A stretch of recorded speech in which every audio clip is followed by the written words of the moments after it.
Sige po, tayo po tayong lahat at salubungin po natin ang palakpak ang Panginoon.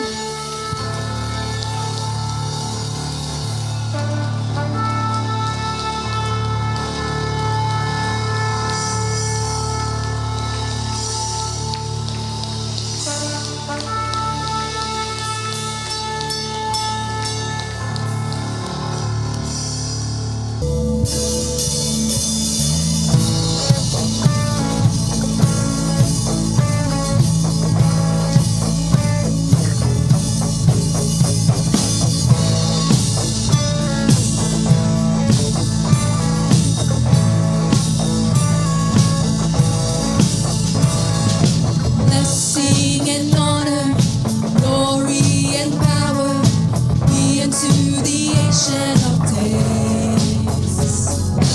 From every nation, all of creation, bow before the Ancient of Days. Blessing and honor, blessing and honor, glory and power be unto the Ancient of Days. From every nation, all of creation, bow before the Ancient of Days. Every tongue in heaven and earth shall declare your glory. Every knee shall bow at your throne. In worship you will be exalted, O God, and your kingdom shall not pass away, O Ancient of Days.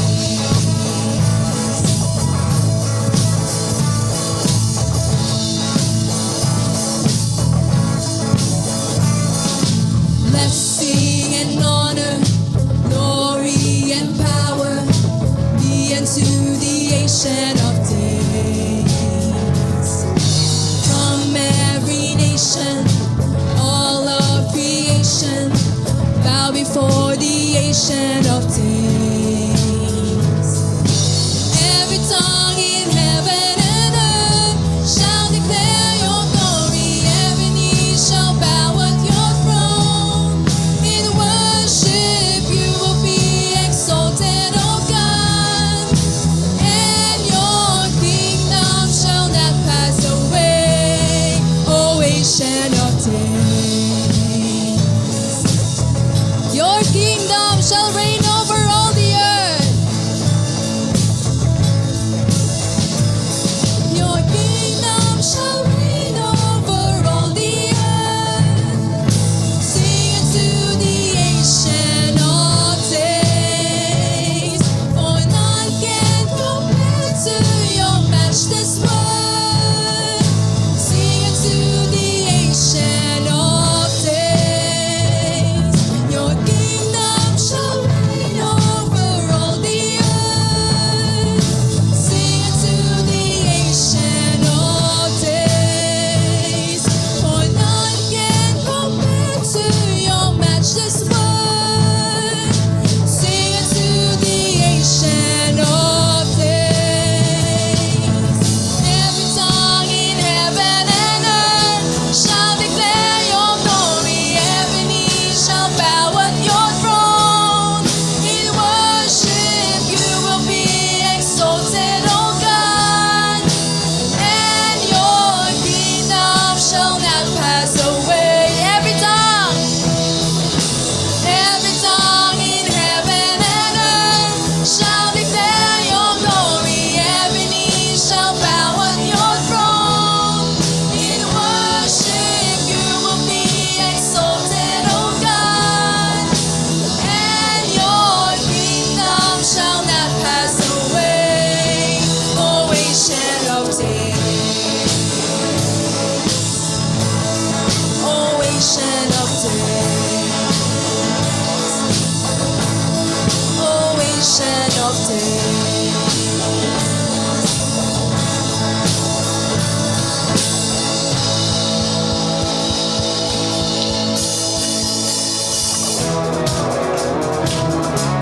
Amen! Patuloy po natin kantahan natin, Panginoon.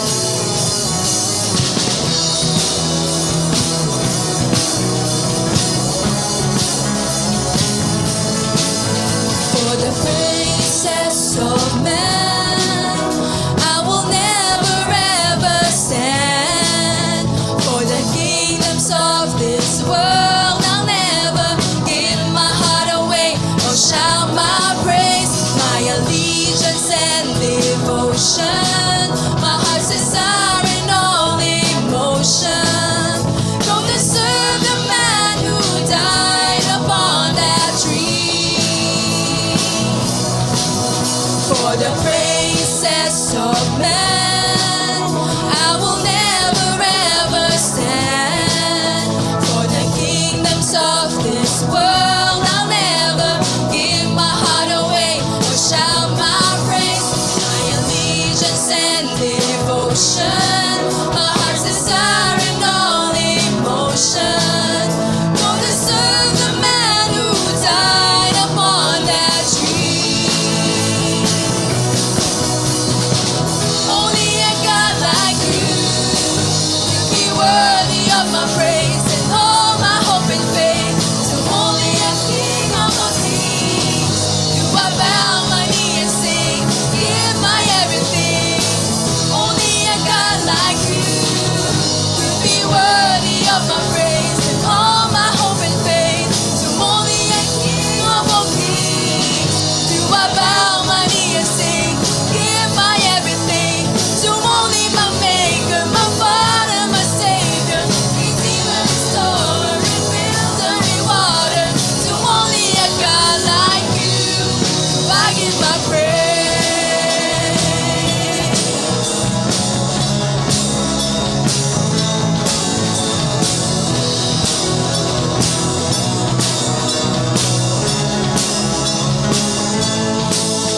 For the praises of man, I will never ever stand. For the kingdoms of this world, I'll never give my heart away or shout my praise, my allegiance and devotion, my heart's desire and all emotion. Go to serve the man who died upon that tree. Only a God like you can be worthy of my praise and all my hope and faith. To only a King of all kings do I bow my knee and sing, give my everything. Only a God like you can be worthy of my praise and all my hope and faith. To only a King of all kings do I bow my knee and sing, give my everything. To only my Maker, my Father, my Savior, Redeemer, Restorer, Rebuilder, Rewarder. To only a God like you I give my praise.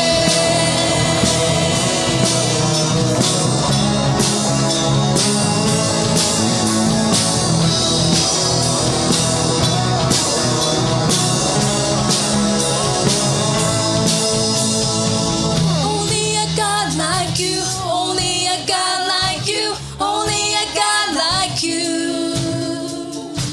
Only a God like you, only a God like you, only a God like you.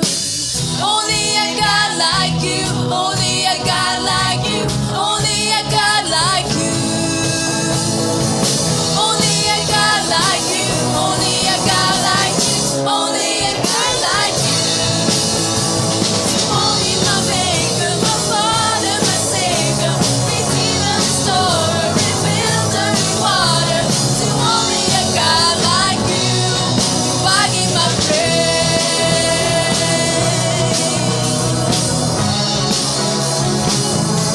To I give my praise.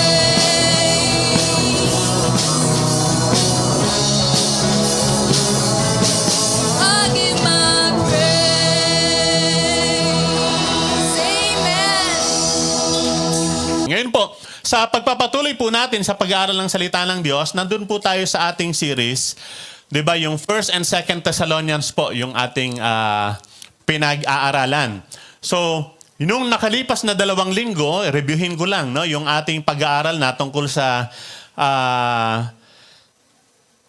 2 Thessalonians. Una, yung chapter 1, na pag-usapan natin doon, the church that pleases God. Yun daw pong church na nakatutuwa sa ating Panginoon, yung malulugod si Lord. At yun yung gusto natin, yung matutuwa si Lord sa church natin. And pag sinabi natin the church that pleases God, ay ano po yan, yung grupo, yung kubuuan ng mga taong sumasampalataya sa Panginoon. Therefore, ikaw yun. Tayo yun. Sabi mo sa katabi mo, ikaw yun.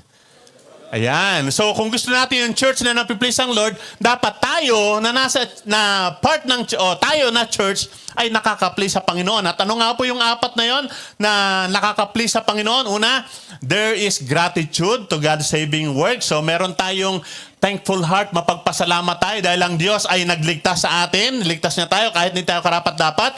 Pangalawa, merong abundantly growing faith in God, yung nag-grow sa pananampalataya. Sikuhin mo yung katabi mo, nag-grow ka ba? Ayan, ganyan laging tanongan natin kasi yun dapat gusto natin. Nag-grow tayo palagi sa ating pananampalataya.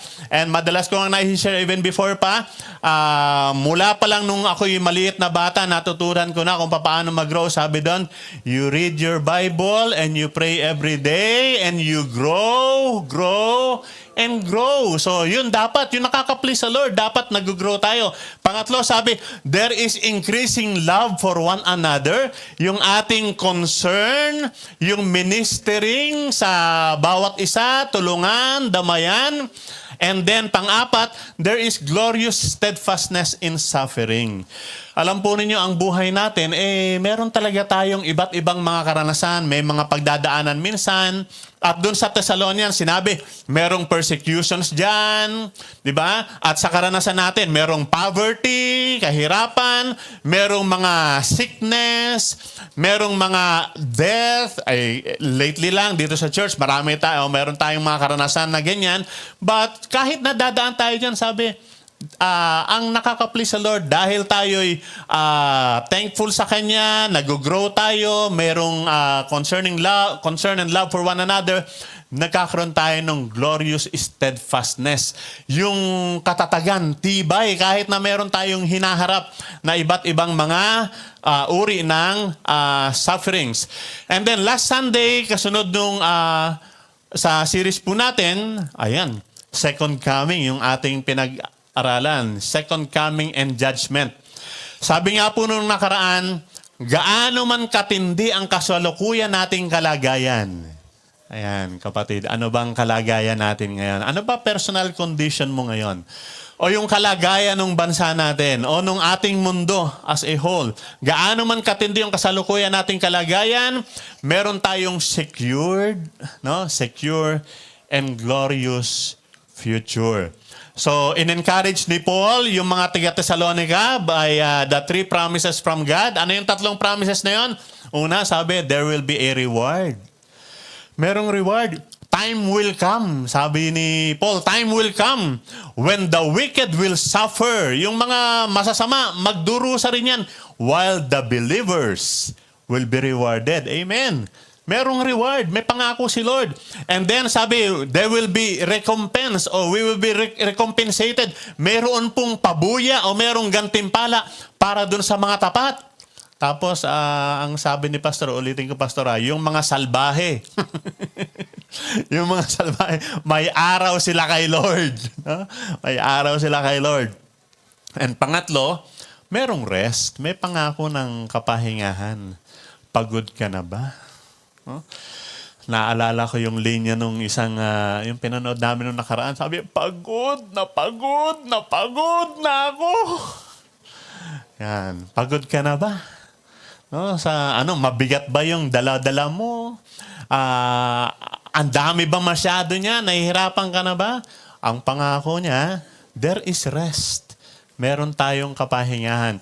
Pero po, last Sunday, yung portion nung binasa natin na that really speaks to me the loudest, kumaga parang nagsusumigaw sa akin. Yung portion na binasa natin last Sunday, yung verses 6 hanggang 9 ng 2 Thessalonians. Chapter 1, sabi doon, God is just. God is just. He will pay back trouble to those who trouble you. Meron bang mga nanggugulo sa inyo? Merong nagpapahirap sa inyo? Merong mga kung ano-anong ginagawa? He will pay back trouble to those who trouble you, and give relief to you who are troubled. Oh, kumbaga, time will come. Tandaan nyo, God is just. No? Gagawin ng Diyos yung nararapat. Tsak, pahihirapan niya yung mga nagpahirap sa inyo. Kaya, wag nyo nang patulan. Kung may mga gumagawa man ng masama o naninira sa inyo, wag nyo nang patulan. Dahil tsak naman, hindi sila palulusitin ni Lord. Yung sabi ng verse, He will pay back trouble to those who trouble you. Ikaw naman, He will give relief to you. This will happen when the Lord Jesus is revealed. And then sabi, He will punish those who do not know God. Ito po, ang dating nito sa akin is a warning. He will punish those who do not know God. Yung mga hindi nakakakilala sa Diyos, yung hindi sumunod sa Kanyang mabuting balita, mapapaisip tayo, yung bang mga mahal ko sa buhay ay nakakilala na sa Diyos. Kasi kung hindi pa sila nakakakilala sa Diyos, kawawa naman. He will punish. Parurusahan sila ng Diyos. At anong klaseng punishment yung ibibigay? Sabi, they will be punished with everlasting destruction. Sabi ko nga, ang dating nito, warning to sa akin. Meron pa ba akong kilala na hindi nakakilala sa Panginoon? Malapit sa akin, mahal ko, pero wala pa sa Lord? Parurusahan sila ng Diyos. Hahayaan ko lang ba na parusahan sila ng Diyos? Wala ba akong gagawin para sa kanila? They will be punished with everlasting destruction. Grabe yung everlasting destruction. Alam niyo yung everlasting? Sabihin niyo, masarap yun, Pastor. Yung ulam namin nung Tuesday sa prayer ko, may everlasting. Hindi natatapos na kaparusahan o pagwawasak. Masarap ba yon? Yung everlasting na destruction. At yung everlasting na destruction na yun, sabi, they will be shut out from the presence of the Lord. Hindi nila makakasama ang Diyos. Madalas, pampalubag loob natin, pagkang halimbawa, merong mga nawala na, pumanaw na, sabihin natin, nasa presence na sila ng Diyos. Talaga. Kung nakakilala sila sa Panginoong Jesus, tinanggap nila si Jesus Christ, totoo yun. Pero kung wala silang kaugnayan sa Diyos, they are shut out from the presence of the Lord. Hindi sila kasama ng Panginoon. Shut out nga eh. Kumbaga sinarado yung pintuan para hindi sila makapasok in the presence of the Lord. Now, let's go to our text this morning. Ibinasa po natin in 2 Thessalonians chapter 2. Sabi nung first two verses, concerning the coming of the Lord Jesus Christ and our being gathered to Him, we ask you, brothers, not to become easily unsettled or alarmed by some prophecy, report, or letter supposed to have come from us, saying that the day of the Lord has already come. Ang sabi ni Paul, tungkol naman sa pagbabalik ng Panginoon. At dun sa pagtitipon natin, makakapiling natin siya. Huwag maguguluhan yung isip nyo, huwag kayong mababahala. Kung may mabalitaan kayong dumating na ang araw ng Panginoon. Alam po ninyo, nakita ko dito, mula pa lang nung time ni na Paul, uso na yung fake news. Uso na. Kasi nung time nila Paul, kaya ang sabi niya, huwag kayong maniniwala doon sa mga, sabi nila, merong mga prophecy, merong report, merong letter. Sabi nila, galing sa amin. Supposedly coming from us. Sabi niya, hindi galing sa amin yan. Deny niya. Dahil merong fake news. At ano yung fake news? Sabi ng fake news, dumating na yung Panginoon. Dumating na. Paano dumating na eh? Kakasulat niya lang. Kakasulat niya lang sa 1 Thessalonians. Ano yung sabi sa 1 Thessalonians chapter 4, 16 to 17? Sabi niya, for the Lord Himself will come down. Ito yung sabi ni Paul. For the Lord Himself, bababa ang Diyos with a loud command, with the voice of the archangel, and with the trumpet call of God. And the dead in Christ shall rise. Diba? Napag-usapan natin na kaya. Ito yung rapture na tinatawag. Diba? Dead in Christ shall rise. And then, we'll rise first.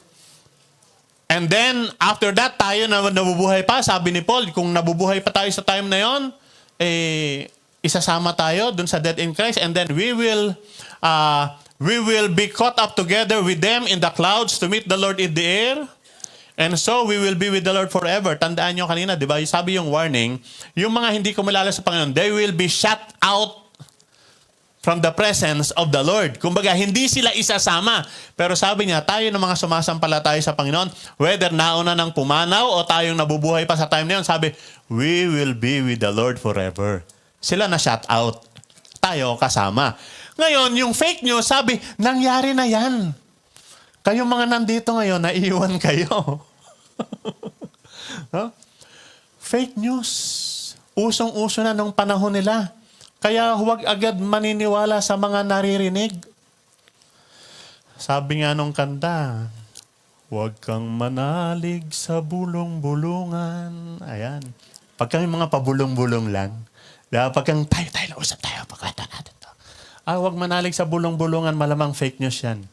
Matutong magsuri, magsiyasat, mag-research, mag-aral, magtanong, bago maniwala. Imagine ninyo, yung sinulat ni Paul, itong 2 Thessalonians, sinulat niya to roughly about AD 51 to 55. Roughly mga 1,975 years ago. Sabi nila, bumalik na daw si Jesus. 2025 na. Wala pa po, hindi pa bumabalik. Kaya sabi ni Paul, huwag maniwala. Huwag maniwala. Maraming mangliligaw. Maraming hindi magsasabi ng totoo. Bakit? Kasi sabi nga nung kanta, pagkat maraming naiinggit lamang. Oh. Tanong, paano mo malalaman kung mali yung teachings? Paano mo malalaman? Di mag-aral ka. Kumusta devotion mo, kapatid? Anong sabi ng Lord sa'yo? Be like the Bereans. Diba? Anong sabi nung Acts 17:11 sa yung mga taga-Berea? Sabi ni Pablo, mas mabuting kausap yung mga taga-Berea sa Acts 17:11. Sabi niya, kasi willing-willy silang makinig kay Pablo. Buti lang tayo, meron tayong willing-willy dito. Pastor Willie, no? Okay. Willing-willy silang makinig kay Pablo. At hindi lang sila willing-willing makinig. Sabi, araw-araw pa, sinisiyasat nila yung kasulatan para malaman kung totoo yung sinasabi ni Pablo. Imagine that, si Paul na yung teacher nila. Sinasaliksik pa nila para malaman kung totoo nga ba yung sinasabi ni Paul. Let us be like the Bereans para hindi tayo madala ng mga maling aral, ng mga fake news, ng mga bulong-bulungan. Huwag tayong papadala doon. Then on the next verse, in verse 3, merong sinabi si Paul, sabi niya, two very important things that should happen first. Merong dalawa munang mangyayari bago, no?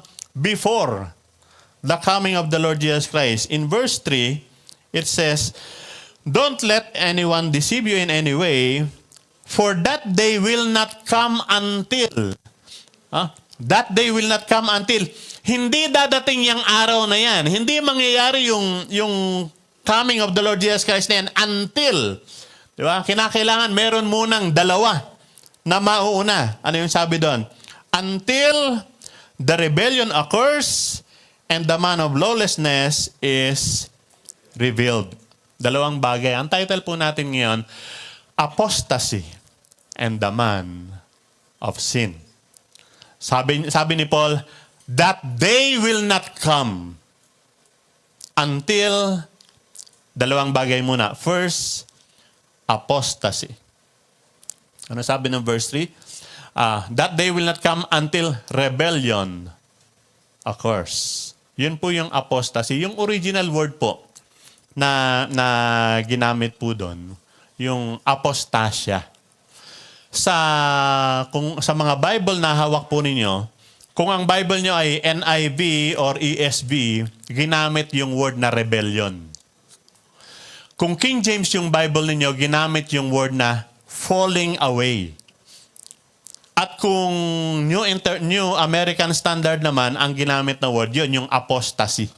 Yung apostasy. Sabi, bago mangyari yung pagdating ng Panginoon, magkakaroon muna ng apostasy. Magkakaroon muna ng rebellion, magkakaroon ng falling away. Yung literal meaning po ng apostasya is defection or falling away from the truth.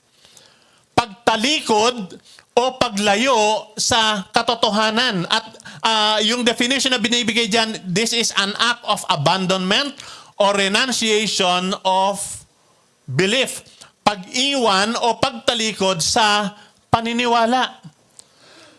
In the past years, may mga headlines about known personalities, mga professing Christians who have renounced their faith. Kung aware kayo sa mga, merong nagsulat ng napakagandang libro at binasa ko yung libro na yon at tuwan-tuwa ako nung basahin ko siya. Ano yung title ng book? I Kissed Dating Goodbye. It's a Christian book. Tapos yung writer niya, biglang sabi niya, ayaw niya na sa Christian, ayaw niya na kay Christ. Merong nagsulat ng magagandang mga worship songs. I called, you answered. Ganda nung kanta. Pagkatapos bilang sabi nung nagsulat ng kanta, ayaw niya na kay Jesus. Apostasy. Pagtalikod. It has been prophesied.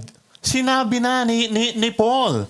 Magkakaroon talaga ng ganyan. Sensationalized lang pag yung mga sikat ang involved. Pero matagal na at marami ng ganong pangyayari. Yung mga taong tumatalikod sa katotohanan, iniiwan yung katotohanan. Sabi nga ni Paul in 1 Timothy 4, 1 and 2, sabi niya, the Spirit clearly says that in later times, sabi niya sa bandang huli, some will abandon the faith and follow the deceiving spirits. Merong mga tao, they will abandon the truth. They will abandon the faith. Tatalikuran nila. Yung alam nilang totoo, yung alam nilang, yung kilala nilang Diyos, tatalikuran nila. Alam po niyo, isang kilalang tao dito, yung na-quote siya last Sunday, si C.S. Lewis. Si C.S. Lewis, yung gumawa nung nagsulat nung Narnia. Hindi ko lang alam kung pinanood pa ba ng mga millennials yung Narnia? Alam pa ba ng mga Gen Z yung Narnia? O baka ang inabot nyo na lang yung yung The Lord of the Rings. O Harry Potter. Pero yung Narnia, sinulat siya ni C.S. Lewis. Si C.S. Lewis, lumaki siya sa isang Kristiyanong pamilya. At habang siya lumalaki, merong nagturo sa kanya sa Sunday school, sabi niya, basta seryoso kang mag-pray. As long as you pray ng mataimtim, kahit anong hingin mo, ibibigay sa iyo ng Diyos. Yun yung turo ng Sunday school teacher niya. Mula nung bata siya, basta mataimtim kang manalangin, kahit anong ipanalangin mo, ibibigay ng Diyos. Nagkasakit yung nanay niya. Malubhang sakit. Sabi nung, nare-recall ni C.S. Lewis, sabi nung teacher ko, basta mag-pray ako ng seryosong prayer, mataimtim na panalangin, kahit anong hingin ko, ibibigay ng Diyos. Nag-pray siya ng mataimtim, talaga naman, todo seryoso, umiiyak siya, nagpe-pray siya. Hindi gumaling yung nanay niya. Namatay yung nanay niya. Sabi niya, hindi totoo tong Diyos na to. Kinalimutan niya yung tinuro, ibang mga natutunan niya. Kaya sabi niya, hindi totoo. Kasi sabi, pag seryoso ako nag-pray, taimtim ako nag-pray, kahit anong hingin ko, ibibigay sa akin eh. Kaya mag-ingat po tayo sa pagtuturo, hindi totoo yun. Na pagkang seryoso at mataimtim kang nag-pray, kahit anong hingin mo, ibibigay sa ng Diyos, hindi po totoo yun. Hindi po totoo. Kaya mag-ingat po tayo sa pagtuturo natin. Ang Diyos dumidinig ng panalangin. And He will answer according to His will. According to His will. Karamihan po ng mga professing ng mga atheists, ng mga hindi naniniwala sa Diyos, merong ganun silang experience of unmet expectation about God. Yung sinasabi lang, kung totoong may Diyos, patunayan mo sa akin. Pagalingin mo, iligtas mo, ibigay mo, ayusin mo. Ganon. Meron silang gustong ipagawa sa Diyos. Kung totoong Diyos, gawin mo to. Pag hindi nangyari to, hindi totoong may Diyos. Karamihan sa mga professing atheists, meron silang ganong karanasan.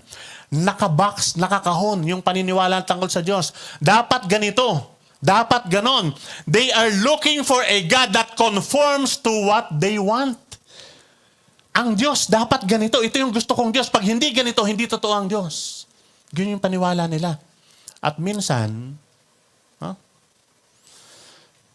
meron din tayong ganon. Lord, ibigay mo to. Pag hindi mo binigay ito, hindi na ako maniniwala sa iyo.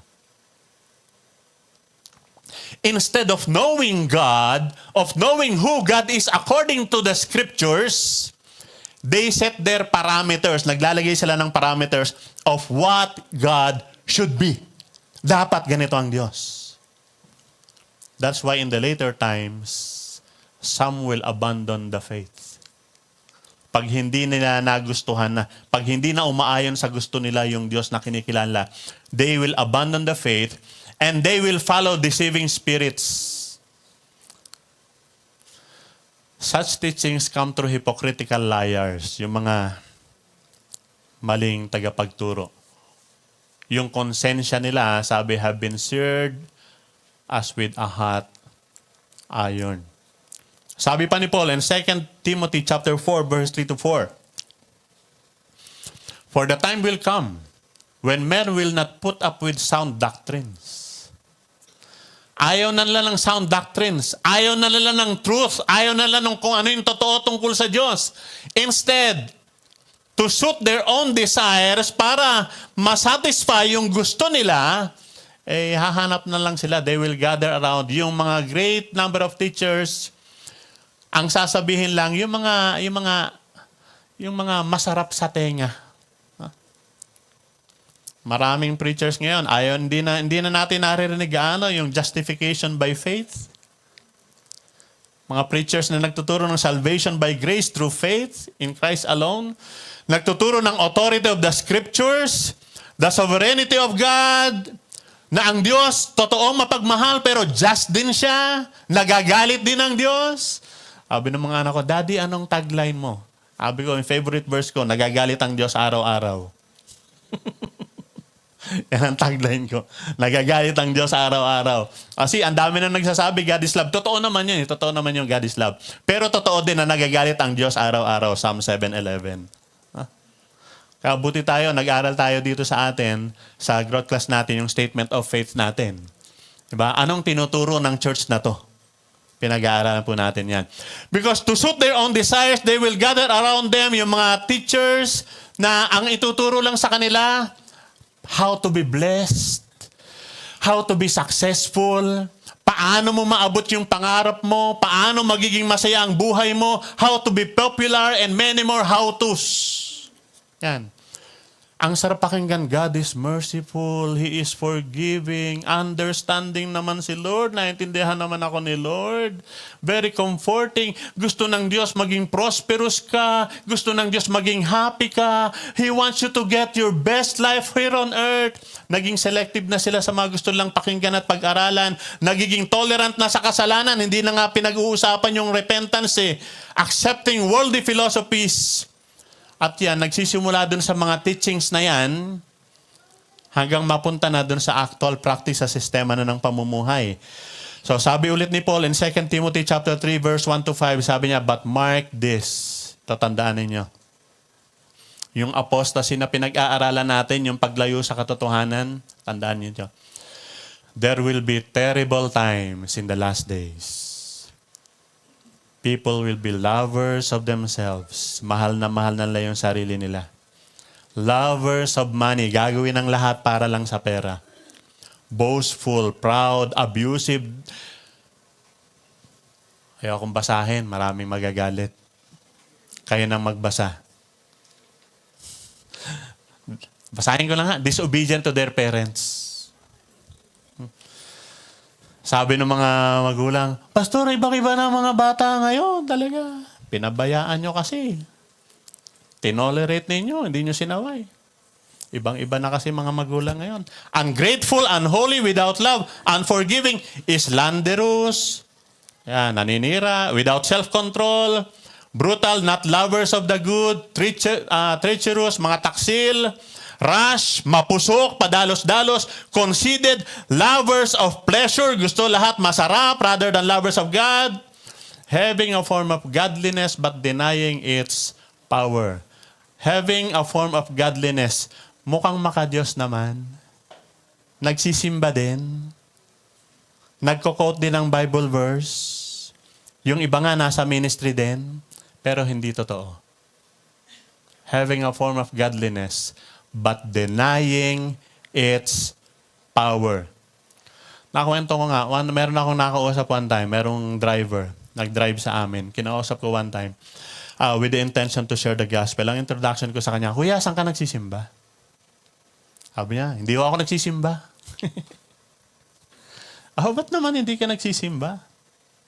Sabi niya, yung asawa ko, araw-araw nagsisimba. Pag uwi sa amin, araw-araw din kami nag-aaway. Tapos yung kumpare ko, born again. Pero may babae. Having a form of godliness. Mukhang maka-Diyos naman. But denying its power.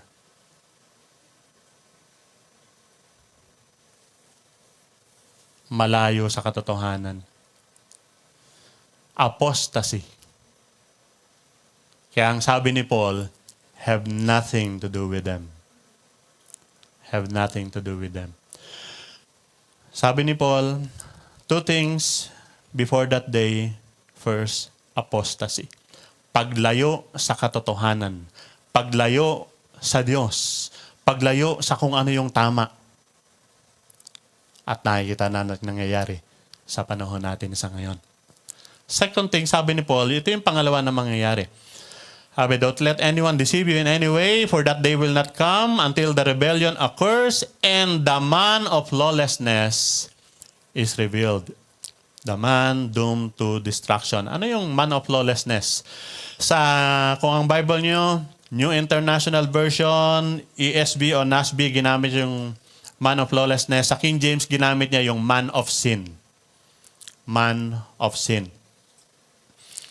At ang ibig sabihin ng man of sin, man of unrighteousness with utter disregard for God's law. At madalas, sinasabi nila, yan yung Antichrist. So, yung pagdating ng Panginoon, merong dalawang muna mangyayari. Magiging laganap yung apostasy, yung paglayo sa katotohanan, paglayo sa pananampalataya, paglayo sa Diyos. And then, the man of lawlessness will be revealed. Paano ba dinescribe ni Paul itong man of sin na ito, yung man of lawlessness? Sabi niya, yan yung opposing God. Lagi niyang kinokontra, laging nag-o-oppose sa Diyos yan. Kaya sabi nung sumunod na verse, sabi, the man of lawlessness is revealed, the man doomed to destruction. He will oppose and will exalt himself over everything that is called God or is worship, so that he sets himself up in God's temple, proclaiming himself to be God. Kokontrahin niya, kakalabanin niya yung Diyos. Papaano? I-oppose niya yung God's work. Kaya nung panahon ng mga taga-Thessalonica, merong matinding persecution. Pinag-uusig talaga sila. Kinokontra yung kanilang evangelism. Salamat sa Lord, dito sa Pilipinas, hindi natin nararamdaman yan. Pero kung aware kayo sa nangyayari sa iba't ibang mga bansa, na-quote last Sunday ang North Korea, grabe. Ang pagiging Christian doon, death sentence yun. Nangyayari sa Africa ngayon. Ang daming mga churches na sinusunog. Sa Middle East, ganun din. Opposing God's work, persecution, giving troubles to Christians and to Christian work, and then i-claim pa niya na siya yung Diyos. Marami niyan. Dito sa Pilipinas lang, meron eh. At sa ibang bansa, meron din. Kanya-kanyang counterpart yan. In the end, they are opposing God. Proclaiming himself to be God. Pero hindi lang yon. Sabi ni Paul, yung man of sin, they will deceive the perishing. Ano ba yung deceive? Manghihikayat. Hikayat ba yung deceiving? Mandaraya. Ayan, mandadaya. No? Manlilin lang. He will deceive. Ngayon, sino yung madideceive niya? Sino yung madadaya niya? Yung mga mapapahamak. Kaya sabi po, verses 9 to 12, the coming of the lawless one will be in accordance with the work of Satan. Ayan, kaya sabi, Antichrist yan.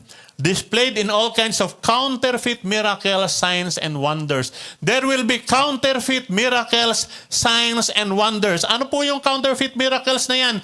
Actually, merong mga totoong mga miracles na mangyayari. Merong totoong healing na mangyayari. Merong magiging successful. Na para bang ito na nga, totoo nga, no? Pagkang pinaniwalaan mo, oh, gumanda yung buhay ko, umayos ang buhay ko. Pero mga snares po yun, mga patibong po yun, na sa halip na lumapit at hanapin ng Diyos, people will be running after miracles. Yan ang hinahanap ng mga tao ngayon, yung miracles. Kung saan merong mga milagro, kung saan merong mga supernatural. Yung pagka walang supernatural, ayaw nila doon. They will be running after miracles and other beneficial activities. Basta merong pakinabang. People will believe the lies. And they will be condemned. Sabi doon, they perish because they refuse to love the truth and so be saved. And then for this reason, God sends them a powerful delusion. Ayan, deluded na sila. So that they will believe the lie and so that all will be condemned. Dahil hindi sila naniwala sa katotohanan, sa halip, they have delighted in the truth. Alam po, one good test, ang isang magandang test, kung yan ay totoo, yung mga nagtuturo or even yung mga merong mga miracles, one good test if it is true or counterfeit. Ito po, meron bang transformation na nangyayari sa buhay ng tao? Meron bang transformation? Meron bang magbabago? Are people becoming like Christ? Pero kung nagpapatuloy dun sa mga makasalanang pamumuhay even after the miracle, most probably, that is counterfeit. The Lord Jesus Christ Himself said in Matthew chapter 7, by their fruits, you will know them. Tingnan mo ugali. Tingnan mo yung ginagawa. By their fruits, you will know them. Kung na-deceive lang sila, nadaya lang sila. And the man of sin, sabi ni Paul, pangatlong description niya, the man of sin is restrained and will be destroyed by God. Verse 5 of 8, sabi niya, hindi niyo ba naaalala yung sinabi ko sa inyo noon? Nung magkakasama pa tayo? Merong nag-hold pa sa kanya. Meron pa nagre-restrain. So that He may be revealed at the proper time. Merong tamang panahon. May proper time kung kailan siya marireveal talaga. And then sabi niya, for the secret power of lawlessness is already at work. So again, this will be a warning to us. Nare-restrain pa siya, yung man of lawlessness na yan, yung man of sin, kung antichrist man yan. Pinipigilan pa siya. Pero, yung secret power niya is at work already. Andyan na. Marami nang nanlilin lang marami nang nandadaya Marami nang naliligaw Marami nang merong form of godliness pero denying its power naman So andyan na yung secret power of lawlessness. It is already at work. But the one who now holds it back, no, yung pumipigil, patuloy siyang pipigilin. Kahit na wala pa siya, pero at work na yung power niya. And then the lawless one will be revealed, whom the Lord will overthrow with the breath of His mouth and destroy by the splendor of His coming. Ito pong man of lawlessness na ito, alam naman natin in the end, sa dulo ng kwento, tatalunin naman to ng Panginoon. Itatapon siya dun sa dagat-dagatang apoy. Tatapon siya. But yung power niya, nandiyan lang ngayon. Sikuin mo yung katabi mo, nararamdaman mo na yung power. Mayroon to, baka yung power ng man of lawlessness yung nararamdaman natin. Dapat yung power of Jesus na nagtatransform ng buhay.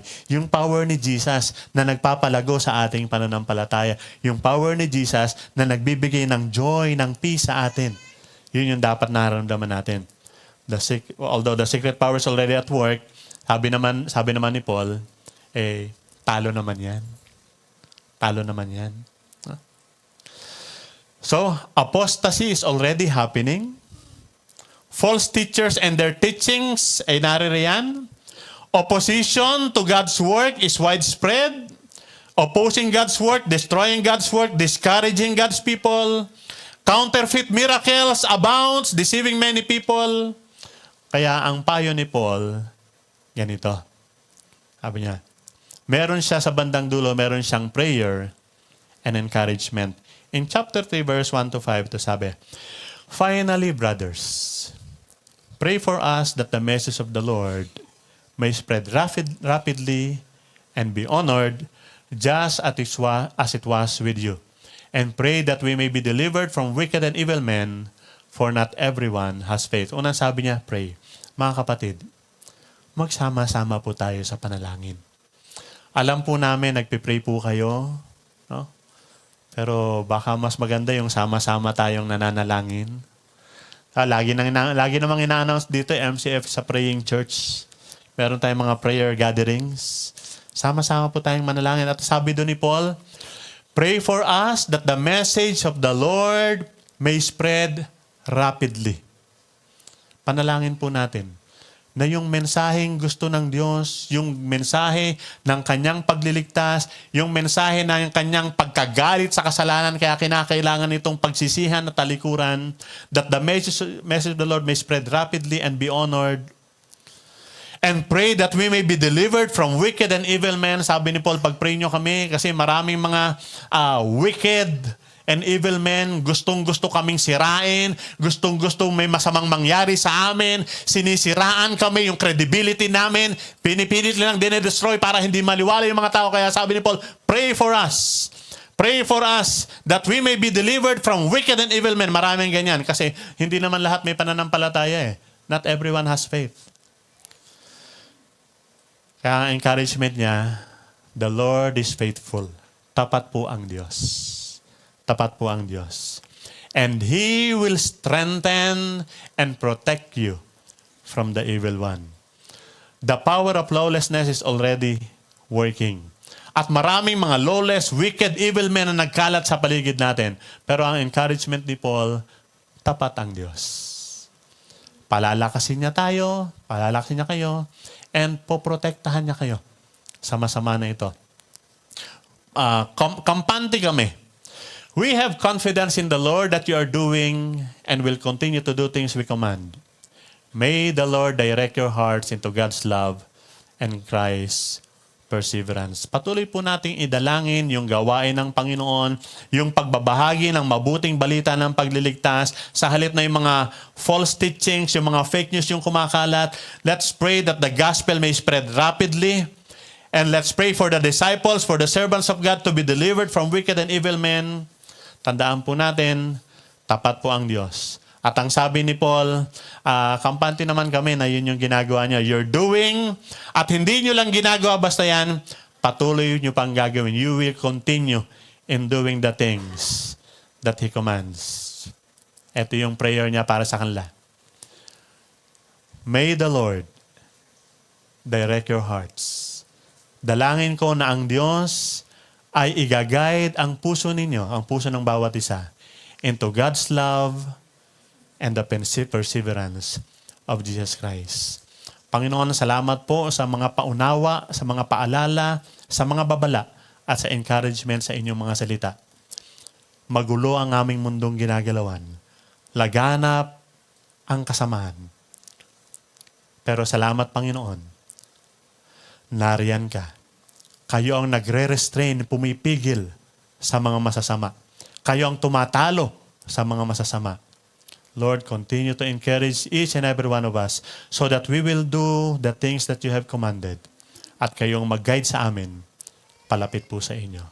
Bless us, Lord, we pray this in Jesus' name.